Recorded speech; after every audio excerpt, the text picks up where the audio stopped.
Ladies and gentlemen, welcome back to Grim Dawn. They just came out with Act 3, Chapter 2, which is Build 24, and it has just a huge list of all the features that they've updated and all the changes that they've made. I'll post a link to that.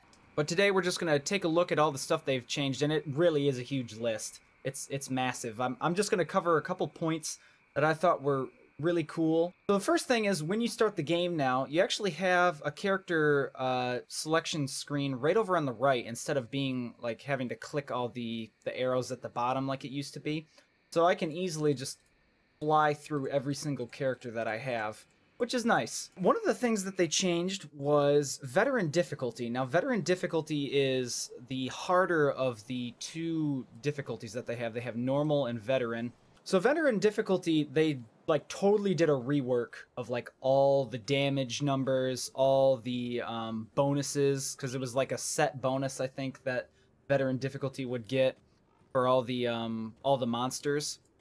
So now what you have is veteran difficulty is actually harder. They buffed all the numbers for veteran difficulty, which is kind of terrifying. I thought veteran difficulty was already hard enough, but they made it even harder. And they also changed normal difficulty monsters. Now, what they did was they changed like offensive ability, defensive ability for each individual monster type, which makes it so instead of like having a monster be like the same level, like if it was a lower tiered monster, so like a Walking Dead or like a little one of those bug things, I can't remember their names, but if it was one of those things, they would all have like, you know, kind of the same sort of offensive and defensive ability. But now they've changed it so it's more of a variance. Like some, you know, another monster might have a higher offensive ability, so it has a bigger chance to hit you or crit you, but maybe lower defense, and then another one has like a lower offensive, and it just makes it so the combat is more fluid, more, you know, dynamic. You have a lot more things to worry about now, instead of just, okay, you're a regular like trash mob, and, you know, if I fight you, I'm just going to destroy you. I don't really have to worry about it. Now it's going to be like, okay, I'm fighting a Walking Dead. Well, they do a little more damage, so I need to be careful. Just little nuances that they added, which I really like. I've been playing around a little bit with my level 34 guy.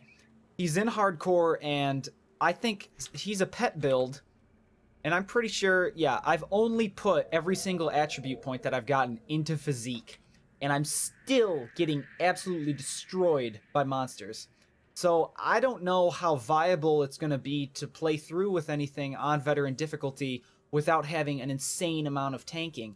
Now, my gear isn't fantastic by any means. I mean, look, I still have, you know, yellow things, and I haven't played this guy in a while, so I haven't really kept up to date with like what kind of gear he's wearing and whatnot. It's not the best stuff, but still, I got almost 600 physique. You know, I got 3,800 health. That's not great. I think Kriparian had like maybe 6,200 on his character. Let's take a look at Homestead before I start fighting things, though, because I want to show you this city. This is what was blocked off last time. It's a pretty big city. It's pretty nice. You got, you know, guards standing outside, and then as you come in, there are just tons and tons of NPCs, and a lot of them give you quests. I think I've picked up maybe, I don't know, 4 or 5 quests already, and I've done a couple of them. They do have a smuggler in here, so you can trade, you know, gear with your other characters easily from Act 3 instead of having to teleport all the way back to Act 1, which is nice. It's just a little quality of life feature.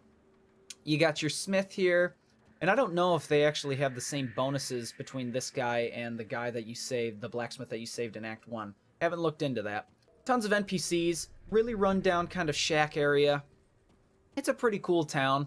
Some of the layout I got a little confused on, but I'm pretty sure once I run around a little more, I'll know, you know, more of where I need to go. I don't think it's like crazy level design. Like, I'm kind of confused why this is over here, because all of a sudden I'm just at a dead end. I'm like, oh, okay, why did I go there? But anyway, it's a nice city. One thing that I would like to see changed is all of the NPCs are static. I mean, look, you got guards standing post. This guy's crouching down with his gun. And this is, you know, typical of ARPGs. I would love to see more life. Like, it would give the city so much more life if things were walking around, you know, interacting with one another. I know if the devs heard that, they'd probably just be like, you know how much, like, actual frickin' work that would take? I know it would take a lot of work. I just think it would be great because it would breathe a lot of life into the game and into the city. You know, you walk inside and everyone's just like stock stand still and they're just staring around. Like, hello? Anyway, small grievance, not really that big of a detraction. I just think it'd be really cool. Another cool thing that they have now is they have this faction system, and I don't think it's totally finished. But what they have is, they have like different tiers. I don't know, it's kind of like a World of Warcraft sort of thing. You have, you know, factions that you can work for. You got Rovers, Homestead, Black Legion, Devil's Crossing. You know, these are like all the people that you can help out by doing quests or, you know, like killing things that are, you know, against them, you know, just helping them out. And what it does is it gives you a couple unlocks. Like if I go over the ethereals, and it'll tell you, like, you know, required to hated. You need 4,924, you know, faction points, or, you know, disposition or whatever it's called, to unlock the next tier. And then it says unlocked at next tier, additional hero spawns. So the more ethereals that I kill, and, you know, if I get to that second bar, because as you can see, I'm only about halfway between the first and the second. If I get to the next one and I get it to be hated, you know, more more orange monsters will spawn with the stars above their heads, giving me higher chances of loot, or, you know, a greater, you know, challenge against fighting, you know, harder monsters. So I think that's really cool. It gives you something that you can grind out besides just kind of gear. You can just like work towards being hated by certain things, or work towards being respected by certain areas. And it also tells you underneath, you know, infamy gained from killing common monsters, champion monsters, hero monsters, boss monsters. So pretty much what you have to do is you just have to kill a lot of ethereals to level it up. I haven't like looked at how long it takes to actually complete this. I'm sure that it would probably be quite a bit of a grind. I mean, look, you got to go all the way to 30,000. So undead, I'm only hostile towards. And next time I get past that, you know, next tier I get extra spawns with undead, so it's going to make it even harder. With Devil's Crossing, I'm respected. It looks like I'm going to be hitting, you know, the next tier relatively soon. And one thing that you can get is you get faction discounts when you shop at, like, you know, vendors in that certain faction. So, you know, if you go to a place and you're only, like, tolerated there, well, you don't get a discount. You know, it's just, you get, like, single price of, like, 20,000 iron bits. You go to a place where you're respected, well, you know, all of a sudden you have like a 12% discount, so I don't know, math. It's cheaper. So anyway, that's something you can work towards. Plus it says you get a new quest, you get new faction weapons, faction armor, and then you get all these things, reputation gained from killing champion monsters, hero monsters, boss monsters. So I can't even get reputation from just killing regular, like, trash mobs. I actually have to work hard and find the orange mobs or the purple mobs and kill those. But anyway, factions, really cool system. I like it a lot. And then one more thing that I'm going to yammer on about before we start killing stuff and I show you guys around is they changed... they did change a lot of stuff. But they changed physique in just a bit of the sense. Now what happens is, instead of putting points into physique and getting defensive ability and a little bit more health, now it adds bonus health regen. You get 1 point of health regen for every 25 points in physique. So that's around, you know, quite a few points that you have to put in with, you know, your attribute points to get it up to 25. But every time you get 25 points above the first 50, because you all start off with 50 as a base stat, every time you put 25 points in, you get a point of bonus health regen, which is really nice. It gives a higher, like, survivability and more of an incentive to put stuff into physique. I mean, health regen isn't fantastic. Like, you know, I've put every single point into physique in my character, and I only have almost 22 health regen. Well, when monsters hit me for, like, 800 damage, having 22 health regen where I have to sit around for that long, it's not going to help too much. But it is a nice idea, and it might help out at lower levels a lot more than higher levels. So, I like it. Maybe it's not, like, you know, the best thing in the world to just, you know, come in, only have 22 health after you pumped every single point into physique, but it does have, you know, it gives you, like, a little bit of an incentive to make, like, your character a little more tanky instead of just getting a little bit of health. Plus, if you run out of constitution, you know, you have at least some base regen that you can rely on instead of just being stuck with, you know, your health is going up super slow just because all you have is a copper ring and it generates your health at like 0.2. So, it's nice. I like it. So now what we're gonna do is I'm gonna show you a bit of the monsters that we have. The Homestead entrance is to the south side, and you can actually leave the city from, I think, 2 areas, and one of the areas is blocked off by John Bourbon right now, unfortunately. I know everyone hates seeing him. Yeah, but right here, you can't go out the northeast exit. You have John Bourbon blocking it, so I don't know what's out that way. Apparently, obviously, we're going to have an Act 3, Chapter 3, which I'll make a video of when that comes out. But I want to show you the monsters. The monsters are pretty sweet, as always. Okay, so these are like the first guys that you see, and they're also pretty much the only things that you see for quite a while. They're like these nasty little bug sorts of things called dermapterans, I guess. Oh god, we already have a frickin' boss. We'll see how well I can survive. My build focuses around me using these blade spirits. So you fight a lot of these bugs, these dermapterans. One of the first quests that you do is you have to actually destroy a bunch of their eggs. And I love the monster design in this game, don't get me wrong. I think it's great.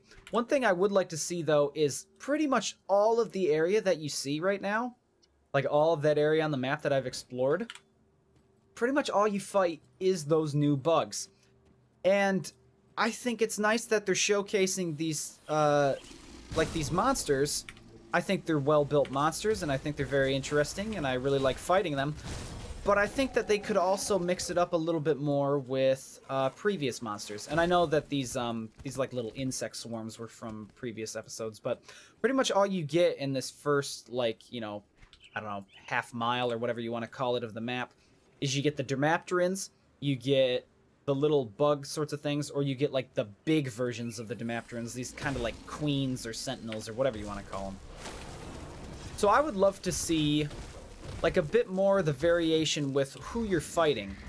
Now they still have these nasty little like ethereal patches on the ground that you need to be careful of, because if you walk in there you will get killed very, very quickly. But I'd just like to see a little bit more monster variability. Oh, and they also have the bees running around.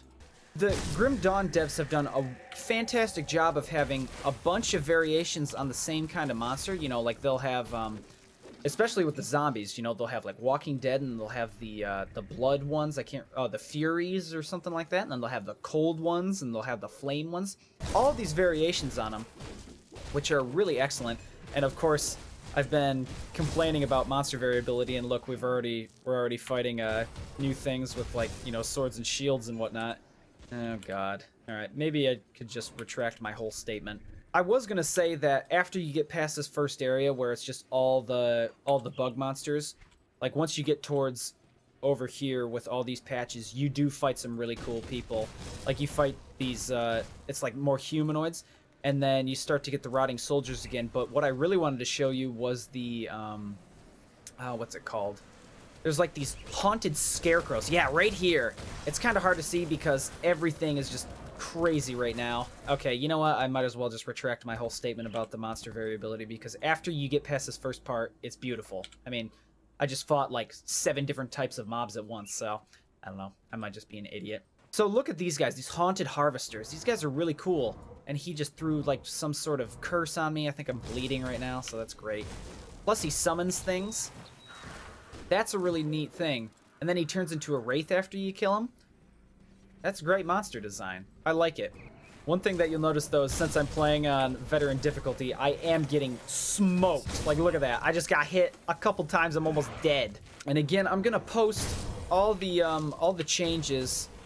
Like, I'll show them on screen, and I'll post all the changes so you guys can take a look, and I'll give you a bunch of links that you can look at, like the Steam page and the builds that you can do in the forums and all that stuff, just so you guys can look around and get as much information as you like. This is just supposed to serve as a quick look at the new update every single time that an update comes out.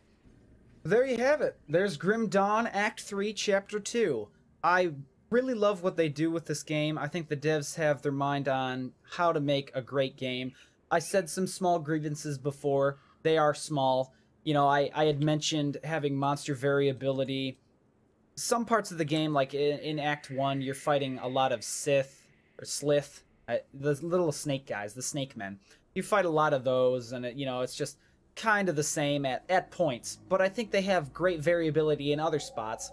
So, you know, small grievance. Maybe I'm just blowing wind out of my ass. I don't know. But they have Homestead now that you can go through. There's a ton of quests. They got the faction system. And again, I'll post all the stuff for you guys to check it out. Hope you guys enjoyed the video. If you did, you could go ahead and leave a like. I greatly appreciate it. Definitely check out Grim Dawn if you have not already. And I hope that you guys have a great time, you know, running through the world and killing all these things. It's a wonderful game. But until next time, stay safe.